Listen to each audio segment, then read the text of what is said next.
Good morning Himachal. आइए नजर डालते हैं अभी तक की प्रमुख घटनाओं पर। पराली जलाने से पर्यावरण प्रदूषित होगा और इससे कोरोना संक्रमण का खतरा भी बढ़ेगा। कंडक्टर बनने के लिए नगरोटा सूर्या में 60 युवाओं ने दी परीक्षा। ये क्या, ऊना अस्पताल में 1 लाख की दुकान 9800 में आवंटित। राजगढ़ के डंगार नंगावा के लोगों को नहीं मिल रहा पीने का पानी। और अब समाचार विस्तार से। पर्यावरण प्रदूषण की मात्रा बढ़ने से कोरोना संक्रमण का खतरा बढ़ सकता है, लेकिन लोग इसकी परवाह किए बिना पराली जला रहे हैं।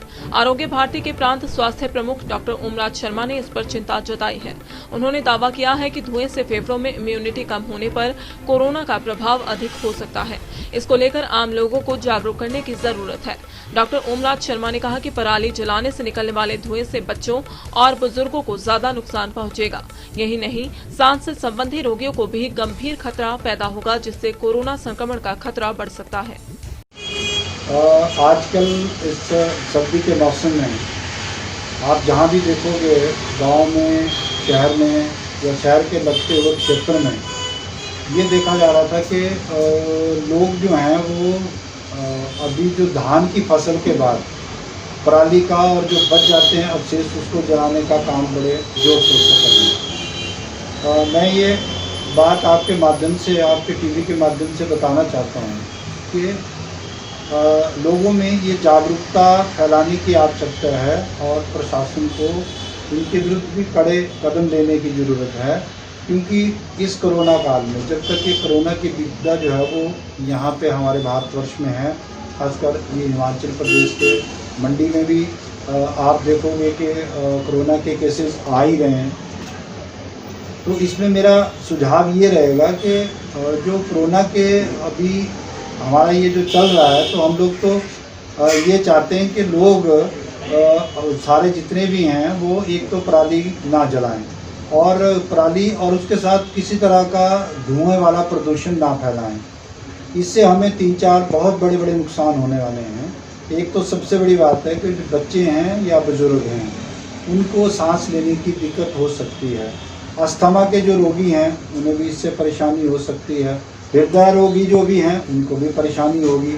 और उसके साथ साथ क्या है कि आपका जब भी आपके सांस में वो कार्बन मोनोऑक्साइड और दूसरी कई ऐसी गैसेज हैं जो उससे पैदा होंगी, जो आपके फेफड़े में जाएंगी, लंग्स में जाएंगी, आपको सांस लेने में दिक्कत होगी।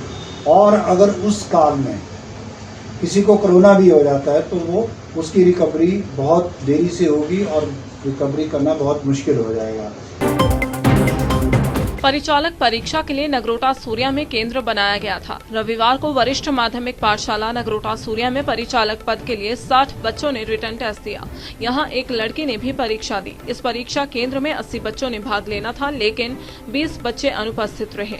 परीक्षा केंद्र में बैठने से पहले सभी बच्चों की थर्मल स्कैनिंग की गई तथा परीक्षा केंद्र में बैठने से पहले सभी अभ्यर्थियों के हाथ सैनिटाइज करवाए गए।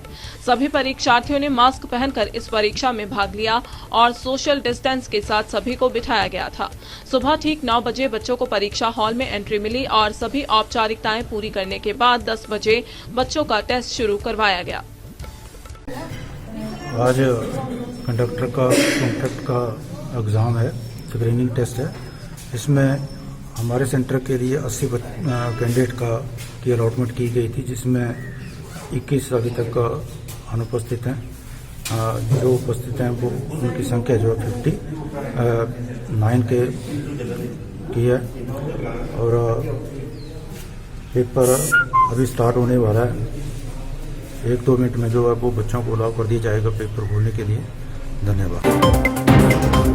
क्षेत्रीय अस्पताल ऊना में स्वास्थ्य विभाग द्वारा आवंटित की जा रही दुकान को लेकर बखेड़ा खड़ा हो गया है। इसी मामले को लेकर कांग्रेसी विधायक सतपाल रायजादा ने भी स्वास्थ्य विभाग पर आवंटन पर सवाल खड़े किए थे। इसके बाद अब ड्रगिस्ट एवं केमिस्ट एसोसिएशन की जिला इकाई के अध्यक्ष मनीष चड्ढा ने भी स्वास्थ्य विभाग के खिलाफ इसी मामले को लेकर मोर्चा खोल दिया है।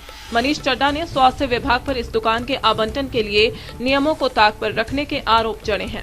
उन्होंने कहा कि मात्र 3 साल पूर्व क्षेत्रीय अस्पताल ऊना में एक दुकान का आवंटन 1 लाख रुपए प्रति माह किराए की दर से किया गया था, लेकिन अब इसे मात्र 9800 रुपए प्रति माह किराए की दर पर दिया जा रहा है।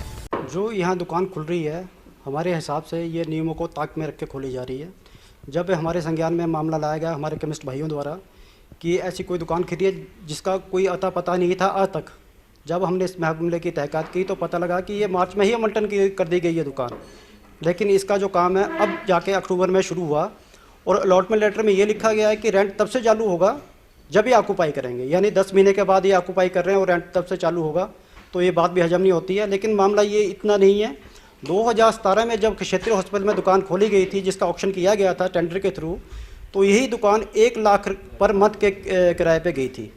अगर आप इसका किराया सुनेंगे कि आज की डेट में जो ऑक्शन हुई है मात्र 9,800 रुपये पर मंथ के हिसाब से, तो जहां हिमाचल के पूरे हिमाचल में इतने लाखों में दुकान ऑक्शन हो रही है और ऊना के जोनल हॉस्पिटल में सिर्फ 9,800 रुपये, ये अपने आप में एक क्वेश्चन रेज करता है कि ये किस हिसाब से आवंटन हुआ है। तो क्या इस दुकान के लिए टेंडर प्रक्रिया जो है वो अपनाई गई थी? जब हमने सीएम साहब से इस सिलसिले में बात करी, उन्होंने कहा कि कोई टेंडर इशू नहीं किया गया था। हमने मार्च महीने में एक नोटिस लगाया था नोटिस बोर्ड पे, उसके बेस पे हमने जो बिड आए थे मेरे कमरे में ये बिड हुई थी और जो हाईएस्ट था हमने उसको दे दिया।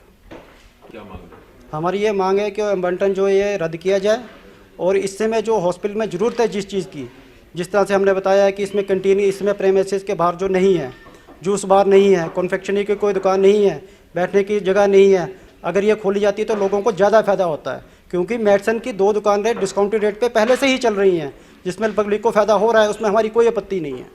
हम तो बार बार रिक्वेस्ट कर रहे हैं, सभी फोरम पे जा रहे हैं और अहमियत जो हुई है इसमें सीएम ऑफिस द्वारा हम बता रहे हैं, लेकिन फिर भी अगर हमारी मांग नहीं सुनी गई, मांग पूरी नहीं की गई तो हमें एजिटेशन करना ही पड़ेगा। जल शक्ति विभाग के पानी से लोग अपने व्यक्तिगत टैंक भरकर सिंचाई के लिए इस्तेमाल कर रहे हैं, जबकि कुछ लोगों को पीने का पानी भी नसीब नहीं हो रहा।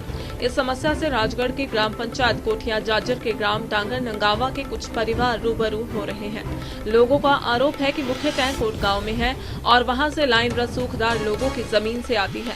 वे बार बार लाइन को तोड़ देते हैं और अपने अपने टैंक भरकर सिंचाई के लिए पानी इस्तेमाल करते हैं, जबकि कई स्कूल व कई घरों को पीने लायक पानी भी नहीं मिलता है। लोग मुख्यमंत्री हेल्पलाइन पर भी इसकी शिकायत दर्ज करवा चुके हैं, लेकिन अभी तक उनकी समस्या का समाधान नहीं हो सका।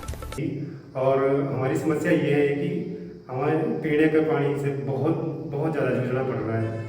एक महीने में एक बार पानी आता है, फिर महीने के बाद ही पानी आता है दोबारा। जब हम प्रशासन के पास जाते हैं तब बंदा कोई भेजता है प्रशासन, और 1 महीने के लिए पानी भर के फिर चले जाता है।